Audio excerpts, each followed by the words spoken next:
नमस्कार, समाचार बुंदेलखंड में आपका स्वागत है। रुख करते हैं झांसी की खबरों पर। आज यथार्थ अस्पताल गर्व का अनुभव कर रहा है, ये बताते हुए कि उसने अपने अस्पताल में ब्लड बैंक का उद्घाटन ओरछा के न्यायाधीश जस्टिस श्री उपमन्यु शुक्ला की उपस्थिति में किया है। पिछले कुछ ही समय में यथार्थ ने मेडिकल क्षेत्र में ऐसी उपलब्धियां हासिल की हैं जिसने मेडिकल क्षेत्र में नए आयाम बनाए हैं, जैसे कि बुंदेलखंड क्षेत्र की पहली शफल शोल्डर आर्थ्रोस्कोपी सर्जरी यथार्थ में डॉक्टर निखिल गुप्ता के द्वारा की गई। साथ ही पीडियाट्रिक्स के क्षेत्र में डॉक्टर दिव्या पिपरिया एवं डॉक्टर तारा निगम ने अपने कुशल अनुभव से ऐसे बच्चों की जान बचाई जो प्रीमेच्योर थे और गंभीर बीमारियों से ग्रस्त थे। हाल ही में डॉक्टर तारा निगम ने एक ऐसे बच्चे की जान बचाई जो डीके, सेप्टिसीमिया और सीवियर ह्यूपोकॉलीमिया से ग्रसित था। Yatharth management facility doctor Nitin Chaudhary, medical superintendent doctor Anu Sharma एवं जनरल मैनेजर विकास कुमार ने अस्पताल की बेहतर सुविधाओं और सस्ते दरों पर इलाज के बारे में बताया है। यथार्थ मैनेजमेंट ने यथार्थ की उन योजनाओं के बारे में बताया जिसके लाभ से रोगियों का अच्छा इलाज सस्ते दरों पर हो सकता है, जैसे कि स्वास्थ्य गांव सुखी गांव योजना, जिसमें इलाज पर 50% तक की छूट दी गई है, और मुफ्त ओपीडी जो कि सुबह 9 बजे से 10:30 बजे तक चलाई जाती है। अंत में सभी का आभार मार्केटिंग हेड फिरोज खान ने करते हुए कहा कि आपका अपना यथार्थ आपकी सेवा में हमेशा तत्पर रहेगा।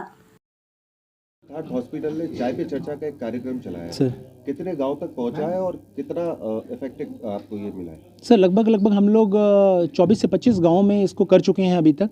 और इसका जो ऑब्जेक्टिव था चाय पे चर्चा का वो ये था कि जो गांव वालों के दिल में मेडिकल फैसिलिटी या ट्रीटमेंट को लेके एक डर होता है, वो लोग सोचते हैं बहुत सारे, जैसे मैं एक गाँव में गया था और पेशेंट की आँख में चोट लगी हुई थी और कुछ इंजरी हो गई थी और पेशेंट की आंख में ब्लड मतलब हेमरेज हो रखा था, पूरा आंख लाल हो रखी थी और पेशेंट हॉस्पिटल में जाने से डर रहा था। उसको लग रहा था पता नहीं कितना खर्चा आएगा, लेकिन उसके पर्दे को बचाने के लिए उसकी प्राइमरी जांच बहुत ज़रूरी थी।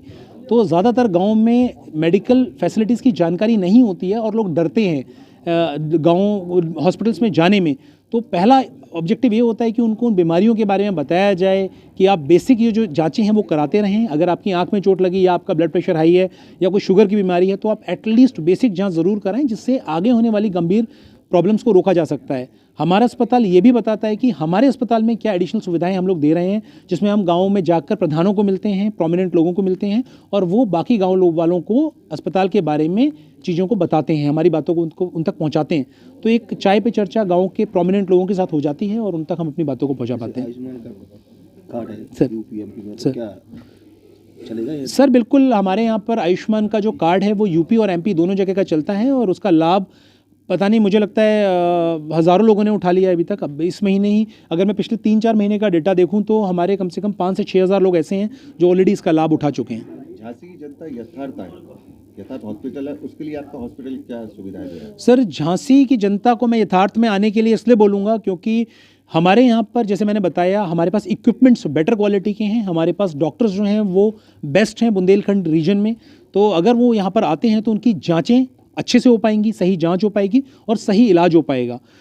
इसके अलावा हमारे यहाँ स्पेस काफ़ी ज़्यादा है और सफाई का पूरा ध्यान रखा जाता है। अगर आप झांसी के किसी भी अस्पताल से कंपेयर कर लें तो साफ़ सफाई का ध्यान नहीं रखा जाता जितना हम जानते हैं। साफ़ सफाई एक बहुत बड़ा महत्वपूर्ण हिस्सा होता है किसी भी इलाज का।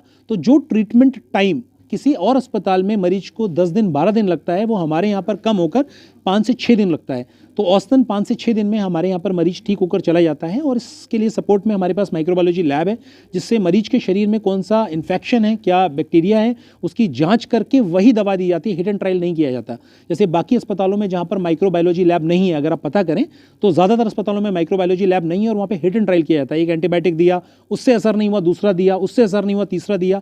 ये इसलिए होता है क्योंकि आपके पास माइक्रोबायोलॉजी सेटअप नहीं है। हमारे यहाँ पर अपना खुद का माइक्रोबायोलॉजी सेटअप है। जो पैथोजन जिसकी वजह से बीमार पड़ रहा है मरीज, उसकी जांच कर उसी पे काम करने वाली दवा दी जाती है और जल्दी से जल्दी मरीज की रिकवरी संभव हो पाती है हमारे अस्पताल में।